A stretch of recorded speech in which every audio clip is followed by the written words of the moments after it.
song is by Karen Drucker, the infamous Karen Drucker, and New Thought artist, musician, songwriter, and she's probably got over 20 albums and CDs, and I have all of them, pretty much. Anyway, it's a beautiful song, and you heard it, you saw images, and now we're going to get another take on it. Because what happens when it's just spoken, and does it land differently? I will surrender to my greatest, highest good. I will release any fear that blocks my way. For every step I take is taken in pure faith, yes. And I am stronger every moment, every day. My mind is willing and my heart is open wide, and we trust our instincts, letting Spirit be our guide. I vow to live a life that's real, pure, and free as I continue walking in this mystery. There may be walls, there may be roadblocks in my way, but I can choose to take a higher path each day. And now I know what I thought was safe and sound was only habit and regret that held me down. Would you say with me, I surrender to my highest, greatest good. I surrender to my highest, greatest good. I will release any fears that block my way. Release any fears that block my way. For every step I take is taken in pure faith. Every step I take is taken in faith. And I am, where am I at? And I am stronger every moment, every day. Yes, and you can find this, the morning prayer, I will surrender, on YouTube, of course, as we just watched. So today's talk title is The Missing Practice. And that means spiritual practice, because there could be, piano practice or playing a sport practice. It's spiritual practice. So how many of you engage in spiritual practice? I expect everyone pretty much does. And anyone do more than one spiritual practice? Yep, alrighty then. So I pretty much thought you would be raising your hands. And now I would like some call-outs of the one spiritual practice that you engage in, and see how many we can come up with. Go. Affirmative prayer. Affirmative prayer. Dance. Meditation. What was it? Meditation. Meditation. Journaling. Journaling. Daily word. Kirtan. Sorry, there was two people. What? Kirtan. Kirtan. Debbie? Walking. Volunteering. Volunteering. Chanting. Surrounding myself with Cecile? Course in Miracles. Course in Miracles. Surrounding myself with light. Like-minded people. Nature. And nature, was it nature that you meant? No, light. Light. Okay. All of the above. Surrounding yourself with light in nature or with others or just with yourself.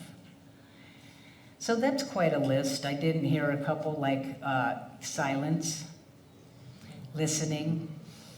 Did I hear tithing? And pretty much all of those. And there are, I'm sure, many others. So who can tell me, but first of all, spiritual practice important? Yes. Why? Can shout out one at a time. I know you can do that sort of. Why is spiritual practice important? What does it do? Align myself. Peace of mind. Peace of mind. Helps us connect to God. Helps us connect to God. Grounding. Centering, Tom? Oh, I thought you said something. Forward my spiritual journey. Forward? Forward my spiritual journey. Yes, it forwards a spiritual journey. Well, I heard some great reasons why spiritual practice is important. One of mine is it helps me to navigate, stay balanced and centered in the middle of chaos. And that's part of the reason if I practice this, then when I get a little off track, I can get back on track a little quicker, because we'll go off track, it just happens. However, there was one spiritual practice that I didn't hear, and it's the missing practice. In fact, I've never heard that it was a spiritual practice. Would you like to know what it is? Yes. The infamous self-care. Think about it. Excuse me. Didn't mean to get in your way. Self-care. And self-care is probably one of the most important practices we can do, because self-care is actually self-love. And because we teach in unity, God is all there is, and we are one with God, we are one with the divine. Therefore, my self-love is self-loving spirit. Now take that in for a moment. That was a thought I had never had until I was doing this talk. I was like, oh, and I'm getting a massage. I'm giving spirit a massage. When I am out in nature, spirit is enjoying nature by means of me. That is how spirit has self-care. It's my actions that give the divine within me, right? Think about it. Yes, it's self-care and for our spirit. And so there's a quote by Matthew Fox. In The Coming of the Cosmic Christ, he says, "One must let go of internalized oppression and dare to see oneself as an image of God, as an original blessing, as a co-creator with divinity. Self-love is a rare and radical kind of love because it requires a trust of a right to be here and the universe's love of us." The universe's love of us. Some of you know a phrase that is one of my faves, and it was given to me through a cassette tape back many years ago. And Reverend Helen Street Durbin says on this little CD, she says, she lived with the assumption that the universe was absolutely crazy about her. Okay? Absolutely crazy. And I thought, I want to have the universe be crazy about me, so I thought, I'm going to live with that assumption too. I'll tell you what, if you start thinking that and saying that, you will see evidence that the universe is absolutely crazy about you. Now, you could do the opposite. The universe is out to get me, and you'll see evidence of it. Oh, and if you ever call my phone and get the voicemail, it says, the universe is absolutely crazy about you. So I'm going to invite you to say with me, the universe is absolutely crazy about me. The universe is absolutely crazy about me. Okay, do it again with some gusto. The universe is absolutely crazy about me. Okay, look to a neighbor and now say, the universe is absolutely crazy about you. The universe is absolutely crazy about you. Awesome. So I love that. And it is, I live with an assumption, and I can tell you how many wonderful things just show up out of the blue, supposedly. Where's the blue that, things show up out of? Now, I want you to know also that self-care is not a selfish act. It is not a selfish act. Sometimes we're like, well, I'm busy taking care of myself, and I need to help others, right? We're very serving people. We want to help others. But sometimes, more times than not, we forget to take care of ourselves. And we have to fill our own cup in order to give to others. It's like the oxygen mask coming down. I need to take time for my spiritual practice. Parker Palmer says, self-care is never a selfish act. It is good stewardship. Anytime we give ourselves the care we require, we don't just do it for ourselves. but for the many others whose lives we touch. So when you're taking the time to have some self-care, or you're taking the time, you're actually, of course, you're caring for the divine within, and you're caring for others by that action, because you don't want to walk around in an empty cup. The more you fill your own cup, the more you have to share and give to others from a space of fullness. Does that make sense? All righty. I thought you'd agree. So what is spiritual care? And there's many definitions. However, I'm just going to give you this one. It's very simply, self-care is caring for yourself physically. Okay? Physically, like exercising, all the things you know to do. It's about eating right, getting enough sleep, water. These things are your physical self-care. Then you have mental self-care.